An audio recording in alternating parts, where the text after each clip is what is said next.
Un policier ment pour condamner une femme noire, puis sa défense choque toute la salle d'audience. La déclaration de l'agent Parker est un mensonge complet. La voix d'Amara Carter résonna dans la salle d'audience, provoquant un silence de mort suivi de murmures incrédules. Elle resta debout, le regard fixé sur le juge, tandis que le policier assis à la barre des témoins se raidissait visiblement.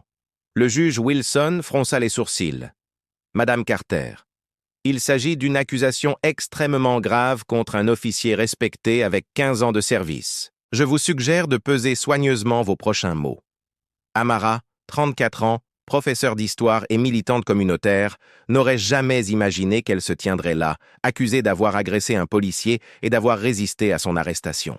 Des crimes qui pourraient la conduire en prison jusqu'à 5 ans et mettre fin à sa carrière, tout cela à cause d'un contrôle routier de routine qui s'est transformé en cauchemar lorsque l'agent Parker a affirmé l'avoir agressée lorsqu'il s'est approché d'elle. Avec tout le respect que je vous dois, votre honneur, je maintiens ma déclaration et je peux prouver que l'agent Parker a non seulement menti sous serment, mais a fabriqué des preuves contre moi pour des raisons qui vont bien au-delà de cet incident. Damara, une jeune diplômée en droit à l'air nerveux, a discrètement tiré sur la manche de son blazer pour lui faire signe de s'asseoir à la table de l'accusation. La procureure Jennifer Martinez a souri avec assurance. Elle avait un dossier solide. Le témoignage d'un policier décoré contre une femme noire ayant des antécédents de problèmes avec les autorités en raison de ses manifestations pacifiques pour la réforme de la police. Madame Carter a choisi de se représenter elle-même pour le moment. Votre honneur a expliqué que l'avocat était clairement mal à l'aise face à mon avis explicite. Le juge a soupiré. Très bien, mademoiselle Carter, je comprends votre frustration, mais des accusations sans fondement contre un agent des forces de l'ordre ne font que nuire à votre dossier. Le jury examinera ce comportement. L'officier Parker, cheveux gris aux tempes, allure militaire et un casier judiciaire impeccable selon l'accusation, a ajusté sa cravate en regardant directement le jury, avec une expression de quelqu'un qui a été lésé, si je puis me permettre, votre honneur. Amara a continué. J'aimerais interroger l'officier Parker sur les événements de la nuit du 17 mars. Le juge a hésité, puis a hoché la tête à contre-cœur. Continuez, mais restez respectueux. Amara s'est lentement approché de la barre des témoins. Son cœur battait la chamade, mais sa voix restait ferme. Ce moment était le résultat de semaines de préparation méticuleuse, de nuits blanches et d'une détermination née non seulement de l'injustice qui lui avait été faite, mais aussi des centaines de cas similaires dont elle avait été témoin dans sa communauté. Officier Parker, vous avez déclaré dans votre rapport que vous m'avez approché à 22h15 à cause d'un feu arrière cassé sur mon véhicule. Est-ce exact? Oui, c'était la raison de l'arrêt. Parker a répondu avec assurance et vous avez déclaré que j'étais sorti brusquement de la voiture en ignorant vos ordres de rester dans le véhicule. Puis que je vous avais agressé en vous poussant lorsque vous avez tenté de me retenir. Est-ce exact? C'est exactement ce qui s'est passé. Sa voix ne montrait aucune hésitation. Amara hocha lentement la tête, intéressant. Elle se dirigea vers son bureau et prit une petite clé USB. Votre honneur. Je voudrais présenter un élément de preuve qui n'était pas inclus dans le dossier. Le procureur Martinez s'est immédiatement levé. Objection. Toute preuve aurait dû être partagée pendant la phase de découverte. Le juge a regardé Amara d'un air sévère. Madame Carter, c'est extrêmement irrégulier. Cette preuve n'a été portée à mon attention qu'hier. Votre honneur, ce sont des images de caméras de sécurité du dépanneur en face de l'endroit où j'étais détenu. Le visage de l'agent Parker est subtilement vidé de sa couleur. Je l'autorise, mais sachez qu'elle peut être ignorée si elle est jugée inappropriée. Le juge a statué après un moment pendant que le technicien préparait le matériel pour l'affichage. Amara sentit le poids des escaliers sur elle parmi les spectateurs. Elle reconnut Malik Thompson, un journaliste d'investigation avec qui elle avait travaillé sur des projets communautaires. Son regard transmettait un message silencieux de soutien. Ce que personne dans la salle ne savait, c'est que Malik avait joué un rôle déterminant dans l'obtention de cette preuve, et bien plus encore, ce que personne dans cette salle n'aurait pu imaginer, c'est que la vidéo n'était que la pointe de l'iceberg derrière le comportement calme d'Amara, se trouvait non seulement la détermination d'une femme accusée à tort, mais la stratégie méticuleuse de quelqu'un qui avait découvert un modèle inquiétant dans les pratiques de l'agent Parker, un modèle qui était sur le point d'être exposé d'une manière qui ébranlerait les fondements même de tout le département de police ci. Cette histoire d'injustice et de résistance a touché votre cœur. Assurez-vous de vous abonner à la chaîne pour découvrir comment une simple professeure d'histoire a transformé sa plus grande humiliation en une opportunité de révéler des décennies d'abus systémiques que personne n'avait pu prouver jusque-là. Les lumières dans la salle d'audience ont clignoté pendant que le technicien branchait la clé USB. L'agent Parker a gardé une expression confiante, mais ses doigts ont tambouriné nerveusement sur le bord de la barre des témoins. La vidéo a commencé, montrant clairement la date et l'heure, le 17 mars 22h15, la caméra a parfaitement capturé la scène. La voiture d'Amara était déjà garée, tous les feux allumés. L'agent Parker s'est simplement arrêté derrière elle, pas de sirène. Gyrophares allumés. Il n'y avait aucune infraction au code de la route. La salle a regardé en silence pendant qu'Amara restait dans sa voiture, a baissé sa vitre et a remis ses documents. Aucun signe de la sortie brusque mentionné dans le rapport. Le dialogue ne pouvait pas être entendu, mais la tension croissante était palpable. Puis, sans avertissement, Parker a ouvert la porte et a sorti Amara avec une force disproportionnée, la poussant contre le véhicule et la menottant « Votre honneur », a déclaré Amara à la fin de la vidéo. « Il n'y avait pas de feu cassé, je n'ai pas quitté le véhicule et je n'ai certainement pas agressé l'agent Parker. » Le procureur s'est levé, visiblement secoué.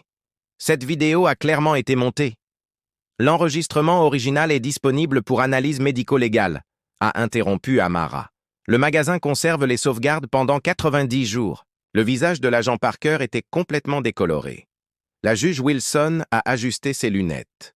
Son expression est maintenant sévère lorsqu'elle s'est tournée vers le policier. L'agent Parker souhaite-t-il reconsidérer son témoignage? Parker s'est éclairci la gorge. Il doit y avoir un malentendu. Ma mémoire des événements. Votre mémoire a demandé Amara. Ou votre habitude systématique de falsifier des rapports contre des citoyens spécifiques. Objection, s'est exclamé le procureur. Allégations infondées. Votre honneur. Je demande l'autorisation de présenter des preuves supplémentaires concernant les antécédents de l'agent Parker. C'est à ce moment-là que le jeune défenseur public s'est levé, votre honneur. Je voudrais reprendre la représentation. De Madame Carter. Amara l'a regardé surpris. Je m'appelle Daniel Rivera. Il a continué à ajuster sa cravate et je crois que je peux être plus utile maintenant. 3 semaines plus tôt. Amara avait presque perdu espoir. Puis, un appel téléphonique. Du journaliste d'investigation Malik Thompson a tout changé. Amara, j'ai besoin de te voir immédiatement, n'en parle pas au téléphone. 2 heures plus tard, dans un café bruyant, Malik lui a glissé une enveloppe. Parker a un historique de 17 plaintes officielles en 5 ans, toutes mystérieusement rejetées. 15 des plaintes provenaient de femmes noires, âgées de 25 à 40 ans, des professionnels qui ont osé remettre en question son autorité. « Comment avez-vous obtenu cela ?» a demandé Amara en feuilletant les documents. « J'ai une source, au département des affaires internes, quelqu'un d'aussi fatigué de ce comportement que nous. » Au cours des semaines suivantes, ils ont travaillé sans relâche à construire non seulement sa défense, mais aussi un dossier pour révéler un schéma inquiétant chaque soir après ses cours. Amara a rencontré Malik à différents endroits, changeant toujours pour éviter tout soupçon. Un soir, Daniel Rivera, le défenseur public assigné à son dossier, s'est présenté à sa porte. « Mademoiselle Carter, j'ai cru comprendre que vous n'aviez pas répondu à mes messages. » Malik et Amara ont échangé des regards inquiets lorsqu'ils l'ont invité à entrer. « Je veux que vous sachiez que je suis vraiment là pour vous aider, » a-t-il dit en jetant un coup d'œil aux documents éparpillés. « Ma sœur a vécu quelque chose de similaire avec le département. Personne ne l'a cru.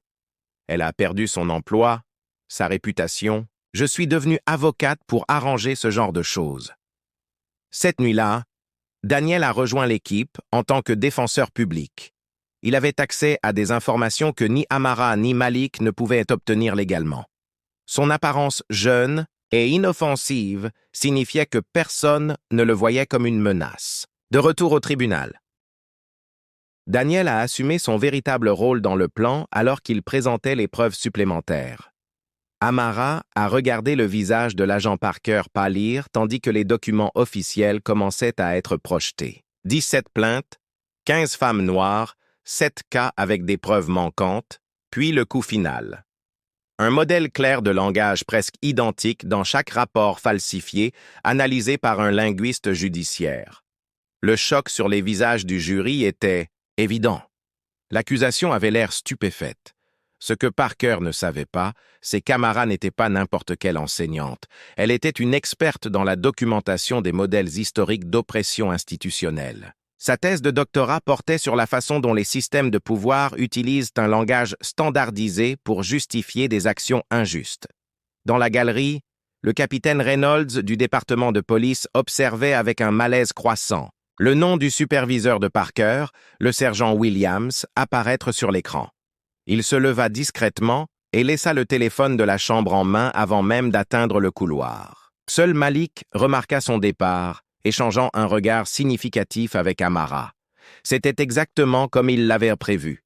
La première étape d'une réaction en chaîne bien plus grande que ce que Parker aurait pu imaginer. Ce que personne dans cette salle d'audience ne comprenait encore, c'est que ce cas apparemment isolé n'était que le premier domino soigneusement placé dans une chaîne qui, une fois renversé, exposerait des décennies de corruption systématique qui s'étendaient bien au-delà des rues, jusqu'au cœur même du pouvoir dans la ville.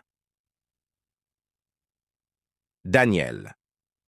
Il a traversé la salle d'audience avec assurance, présentant chaque élément de preuve avec la précision de quelqu'un qui avait méticuleusement planifié ce moment. Le schéma est indubitable. Votre honneur, 17 approches, 15 femmes professionnelles noires. 7 cas avec des preuves perdues. Parker a tiré sur sa cravate qui semblait l'étouffer. Son regard a trouvé le capitaine Reynolds dans la galerie. Un appel silencieux à l'aide a été répondu par un signe de tête presque imperceptible vers son téléphone portable. Et le plus intriguant, a continué Daniel en se tournant vers le jury, c'est ce que nous avons découvert lorsque nous avons analysé linguistiquement les rapports de l'agent Parker. Une nouvelle projection est apparue à l'écran. Une analyse détaillée comparant des phrases spécifiques utilisées dans les rapports avec toutes les femmes.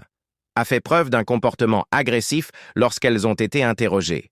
A refusé de suivre des instructions simples. Représentait une menace potentielle. Ces phrases apparaissent dans chaque rapport mot pour mot. Et le procureur Martinez s'est levé rapidement. Votre honneur objecte, c'est une tentative de salir un officier respecté sur la base de coïncidences linguistiques. Amara a demandé doucement, en s'approchant de la table de l'accusation ou des preuves d'un modèle préfabriqué utilisé pour justifier des approches discriminatoires, le juge a hésité, clairement perturbé par les preuves. MS Martinez, je vous autorise à continuer. Ceci est pertinent pour établir la crédibilité du témoin. Le visage de Parker était complètement vidé de sa couleur. Ses yeux se balançaient nerveusement entre le jury, le juge et la porte. Calculant ses options, c'est à ce moment que les portes de la salle d'audience s'ouvrirent. Un homme en costume sombre se précipita vers la table de la défense et tendit une enveloppe à Daniel. Le jeune avocat sourit en examinant son contenu. « Votre honneur, je voudrais présenter un dernier élément de preuve qui vient d'être publié par le département des Affaires intérieures. » Les yeux du procureur Martinez s'écarquillèrent. « C'est complètement irrégulier. Nous n'y avons pas eu accès au préalable car le département des Affaires intérieures n'a publié cette preuve qu'il y a 20 minutes. » Interrompit Daniel après qu'une ordonnance d'urgence du tribunal ait été obtenue ce matin. Parker se leva brusquement. « Je refuse de continuer. C'est une embuscade judiciaire. Asseyez-vous, officier Parker, » ordonna le juge sévèrement ou vous. Serait déclaré coupable d'outrage au tribunal. Daniel a branché une nouvelle clé USB dans le système. Ce que vous êtes sur le point de voir est un enregistrement de la caméra corporelle de l'agent Parker dans la nuit du 17 mars. Un enregistrement qui a été marqué comme corrompu dans les fichiers du département. Parker est devenu pâle. C'est impossible que ces enregistrements soient. Il s'est arrêté au milieu d'une phrase, réalisant trop tard ce qu'il était sur le point d'admettre.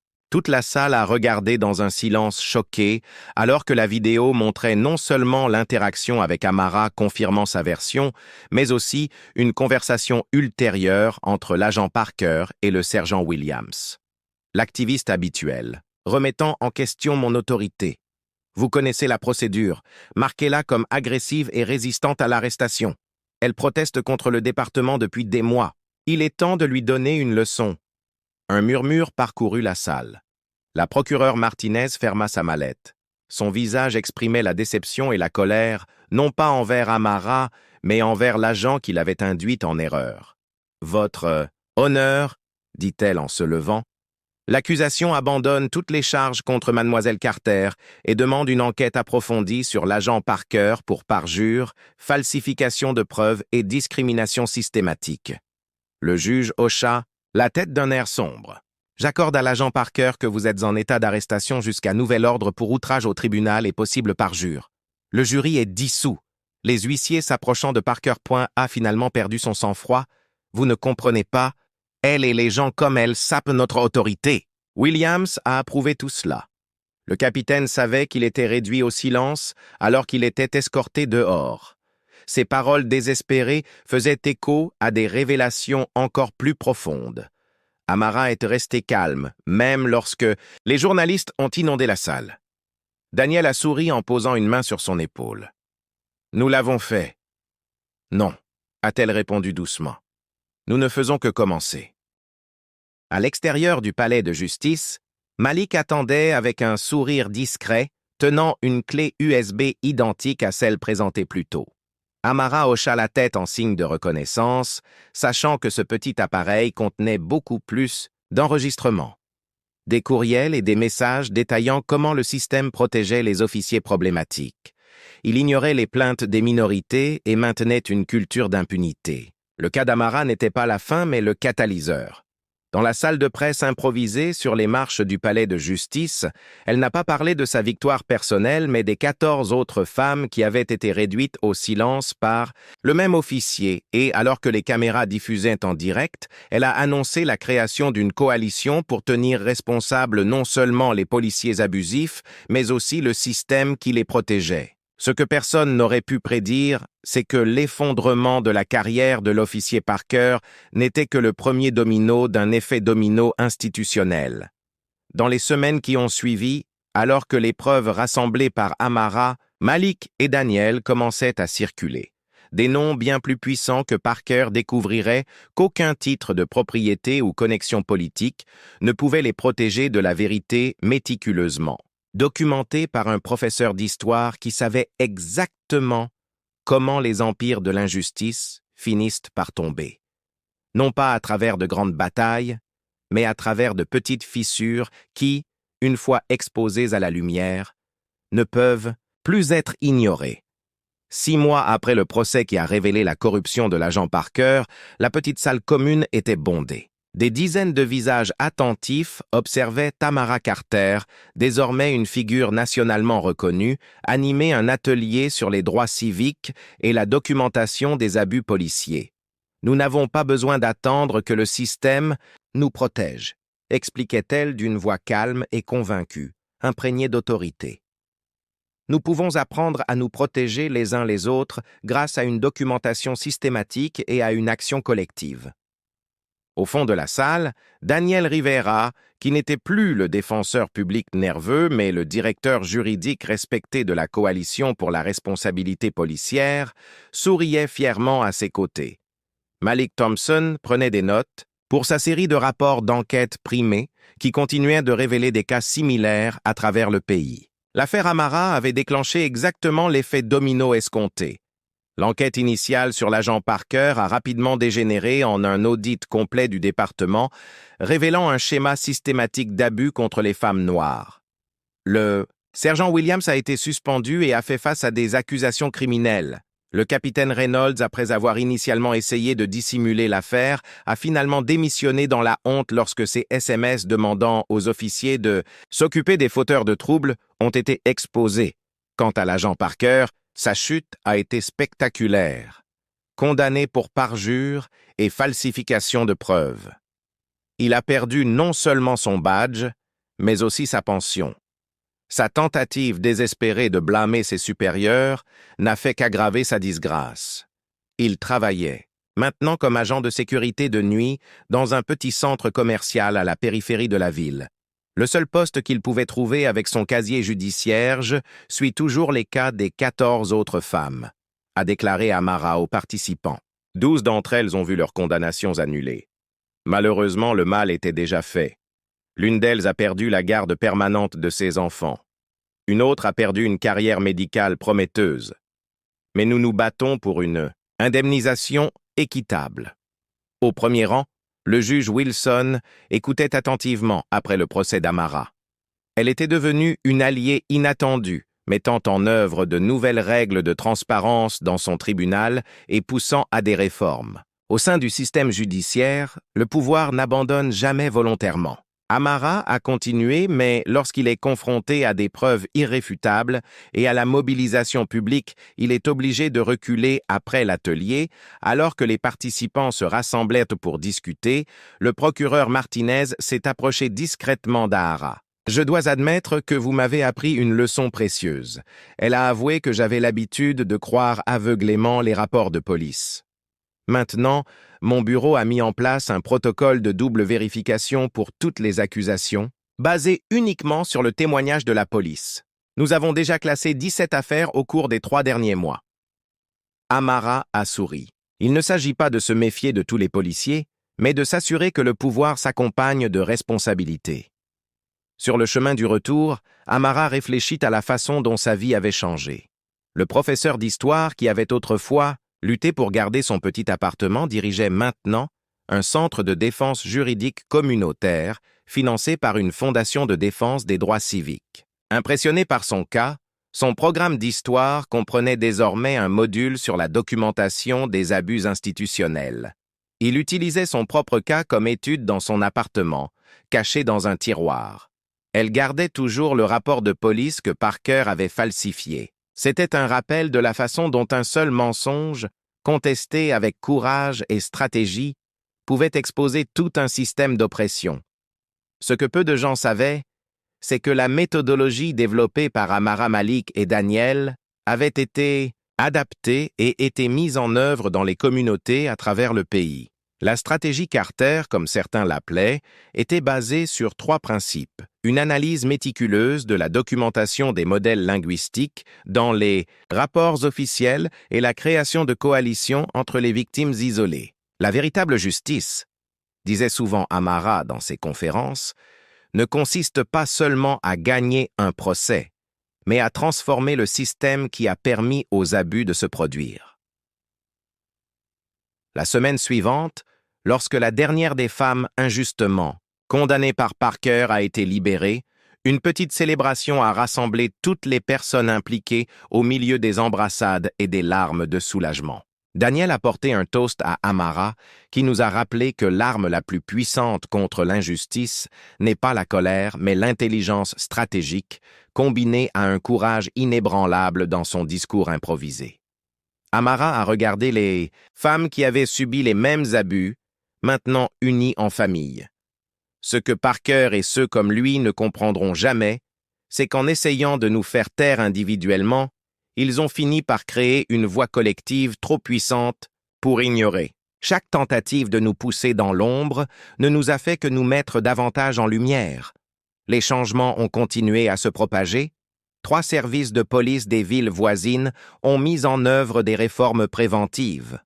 Une loi d'État exigeant que les caméras corporelles soient toujours allumées lors des contrôles a été nommée d'après la première victime identifiée de Parker et sur les campus universitaires. Les étudiants en droit étudient maintenant le cas d'Amara comme un exemple de la façon de contester les abus systémiques.